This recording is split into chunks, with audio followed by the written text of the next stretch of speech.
Olha, a situação de Timóteo dos Batistas passou a ser preocupante, porque embora o número seja ainda muito resumido, pouco mais de uma dezena de casos confirmados, há uma expectativa de que esse número possa dobrar. E se considerarmos que nos últimos 8 dias nós tínhamos apenas 4 casos, se multiplicarmos isso no percentual, chega a um patamar de 200%, 300% de crescimento, infelizmente, do contágio do coronavírus. Portanto, ontem mesmo nós fizemos uma reunião emergencial, contando com a participação da Secretaria de Saúde e de toda a equipe da Secretaria de Saúde, desde a nossa secretária Caribele, aos agentes de endemias, aos agentes comunitários de saúde, de toda a equipe de saúde, médico, enfermeiro, fisioterapeuta, assistente social, todos os técnicos, para mostrar justamente a gravidade da situação e pedirmos mais ainda o empenho. Mais de um ano de sofrimento aí, esse pessoal está cansado, está exausto de tanto tratar desse assunto, mas infelizmente é um momento, nós estamos sendo, digamos, penalizados por termos alcançado tão bons índices. Timóteo estava com um índice de transmissão um pouco mais de 0,70, um dos menores do estado, mas isso fez com que a população entendesse que estava já segura e começou a frequentar balneários, começou a ir a outros municípios circunvizinhos,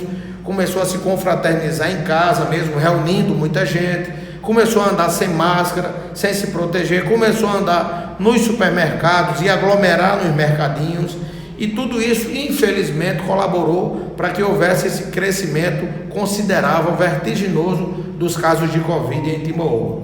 E ontem mesmo nós alertamos para todos que fazem a nossa equipe sobre essa situação e sobre a necessidade de engrossar o caldo, de apertar mais. Hoje nós já iniciamos uma campanha publicitária muito forte, usando as redes sociais, banners, carro de som, a própria estrutura de informação das igrejas e fazendo esse trabalho de testes, né? A nossa equipe está andando no comércio, fazendo testes em massa, de forma por estimativa, parando os carros coletivos. Nós vamos reabrir a barreira sanitária, pedimos o reforço da polícia militar e pedimos encarecidamente, porque isso tudo só vai ter êxito se a população se conscientizar que o momento é de se resguardar, é de ter cautela, de ter cuidado para evitar que esse mal cresça no nosso município. Um dado que nos chamou a atenção, trazido pela nossa secretária de saúde, é que a maior parte das pessoas que estão sendo infectadas nesse momento são pessoas idosas, e isso traz um risco maior para a saúde dessas pessoas, inclusive risco de vida para elas. Portanto, eu me preocupei bastante, reuni a equipe, tomamos essas medidas, associamos também um apoio da Secretaria de Assistência Social, para que um dos motivos de muitas famílias grandes, numerosas, famílias que têm poucos rendimentos, terminarem fugindo um pouco do isolamento, seria justamente a falta de segurança alimentar, né? Algumas pessoas dizem que tem que sair de casa para buscar o pão de cada dia e não passar realmente dificuldade. Como elas estão nessa situação de vulnerabilidade, nós associamos o trabalho da Secretaria de Saúde com a Secretaria de Assistência Social, garantindo que elas terão um auxílio financeiro, um auxílio alimentar e assim possam cumprir integralmente esse período de isolamento social. São essas medidas que nós estamos adotando, acreditando que com isso nós estamos preservando a vida da nossa população. E considerando que estamos num período de Semana Santa, nos aproximando da Semana Santa, nós pedimos mais ainda a atenção da população, reforcem os cuidados. Se tem parente que está pensando em vir de fora, peça para deixar para vir em um outro momento, já que a gente infelizmente está nessa situação de crescimento do contágio. Se você pretendia viajar para outros lugares, evite também, porque infelizmente, como esse inimigo é invisível, você pode ir para um outro lugar, se contaminar lá e trazer para a sua casa e para a nossa comunidade. Então eu peço que esse momento agora, essa Semana Santa, seja de paz para todos nós, que a gente volte à tranquilidade que existia, mas para isso é necessária a colaboração de todos. E tem uma notícia boa, né? A Prefeitura está também, através da Secretaria de Assistência Social, fazendo hoje a Páscoa em casa, né? A Páscoa para aqueles jovens, para as crianças que também fazem parte do grupo social lá do CRAS, que eles possam, do centro de convivência, que eles possam também ter o mínimo de alento ali, um ovinho de Páscoa para comemorar em casa. E o peixe que costumeiramente, tradicionalmente, nós doávamos, nós já divulgamos isso e eu reforço, foi convertido em cestas básicas. Nós vamos atender as famílias mais carentes do nosso município, cerca de 300 famílias serão contempladas com cestas básicas nessa Semana Santa, acreditando assim que a gente vai poder chegar nos lares mais carentes, nas pessoas que realmente precisam do apoio do poder público. E eu quero aproveitar nesse momento para desejar uma Semana Santa abençoada a todos. Prefeito, ontem o senhor participou de uma reunião com a governadora e outros prefeitos da região, até como presidente da Associação dos Municípios do Seridó, não é isso? Qual foi o tom dessa reunião? Bem, mesmo diante desse cenário ainda calamitoso de colapso na saúde, há uma preocupação enorme de todos os gestores de que a gente não termine vivenciando uma outra situação de colapso, que seria o colapso da fome, da necessidade econômica, né? E praticamente foi uníssono, todos os prefeitos solicitaram que a governadora flexibilizasse mais o decreto, porque já há um posicionamento do comitê científico e tal, de que algumas medidas devem ser renovadas, né? De que o decreto fosse renovado com uma série de medidas para tentar baixar realmente os casos e liberar a porta dos hospitais.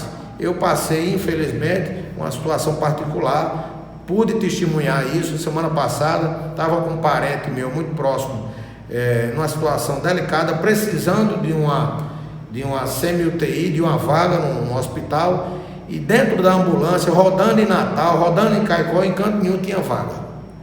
Depois de 4, 5 horas, foi que a gente, com a graça de Deus, conseguimos um espaço num PS, né, no pronto-socorro daquele, para que a gente não ficasse rodando dentro de Natal com um paciente, dentro de uma ambulância.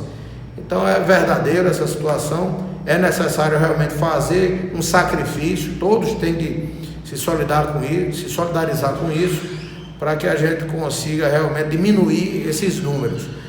Mesmo diante dessa situação, os prefeitos todos do Rio Grande do Norte, representados pelas nossas associações regionais e pela nossa federação, solicitamos que a governadora considerasse os dados que nós estamos apresentando. Nós mostramos que o comércio, principalmente nas pequenas cidades, não tem sido o grande responsável pelo contágio, porque a maior parte dos comerciantes estão atendendo às restrições, no máximo estão vendendo, mas com um obstáculo ali na entrada para que ninguém entre no estabelecimento. O atendimento está sendo aquele denominado take-away, né, que é a entrega na porta, e isso, claro, colabora para que não haja contaminação. E, portanto, nós acreditamos que a governadora vai considerar, e o próximo decreto, que deverá valer a partir de sábado, já dia 3, terá uma abertura melhor para o comércio. Prefeito, semana passada, o Rogério Marinho, ministro do Desenvolvimento Regional, esteve aqui em Caicó. O senhor apresentou para ele algumas reivindicações da cidade de Timbaúba dos Batistas. Quais foram? Olha, o ministro teve uma atenção muito especial com a nossa região. Ele estava de férias, né? Uma férias curtas aí de 10 dias. Mesmo assim, atendeu um convite nosso, veio à região do Seridó, visitou aqui diversas cidades e tivemos a oportunidade de fazer um trabalho conjunto com os prefeitos aqui da AMS, né? Para Timbaúba dos Batistas, especificamente, eu já tinha ido a Brasília, já tinha apresentado uma série de projetos ao Ministério, ao MDR, né? Só faltava justamente conversar com ele pessoalmente. Eu já tinha deixado lá alguns encaminhamentos, entre eles casas, né? Solicitação de casas, solicitação de pavimentação, solicitação de asfalto, solicitação de passagem molhada. Tem uma série de obras conjunturais que nós projetamos para os próximos 4 anos de Timbaúba dos Batistas, que é justamente através do Ministério do Desenvolvimento Regional que a gente sonha, que a gente pretende conseguir esses recursos. Alguns deles necessitam de emenda parlamentar, né? Precisa ter um encaminhamento aí de algum deputado ou senador para que aconteça. Outras fazem parte da própria programação do Ministério. Especificamente relacionadas às casas, o ministro foi muito enfático em dizer que aquele programa de doações totalmente gratuitas de casa praticamente não existe, né? O que deve se abrir agora nesse novo modelo do governo federal é com uma participação do beneficiário. O beneficiário fica responsável de pagar uma parcela ali, mesmo que pequena, mas que caiba realmente no orçamento de cada família. É tipo um financiamento? É, um subfinanciamento, né? Porque há um subsídio do governo federal, o cara não vai pagar a casa toda, mas dividido aí em muito tempo, né? Suficiente para que ele possa ficar com uma parcela pequena, digamos, um exemplo, alguém que paga um aluguel de R$300 possa pagar pelo menos uma parcela aí de R$150, né? Seria suficiente, pelo menos a pessoa teria a certeza de que ao final de todas essas prestações ele está proprietário do seu imóvel. Então, são essas importantes notícias que nós temos a apresentar. Nós agradecemos muito ao ministro, porque independente inclusive dos pedidos individuais de cada município e dos prefeitos, ele trouxe uma importante informação de que teremos recursos suficientes para concluir esta obra tão sonhada pela nossa região, que está em Passos Largos, que é a barragem das Oiticincas. E aproveitamos naquele instante para fazer uma visita também à barragem Passagem das Traíras, que está em ritmo acelerado também a reforma da Passagem das Traíras. Ele inclusive parabenizou o trabalho que está sendo realizado lá. Nós acreditamos que brevemente, segundo ele, pela programação do MDR, as duas obras serão concluídas ainda nesse exercício 2021. Isso é importantíssimo para a nossa região, porque garante segurança hídrica, traz reforço aí para a qualidade de vida da nossa população e, sem dúvida alguma, traz perspectiva de desenvolvimento para a economia da nossa região.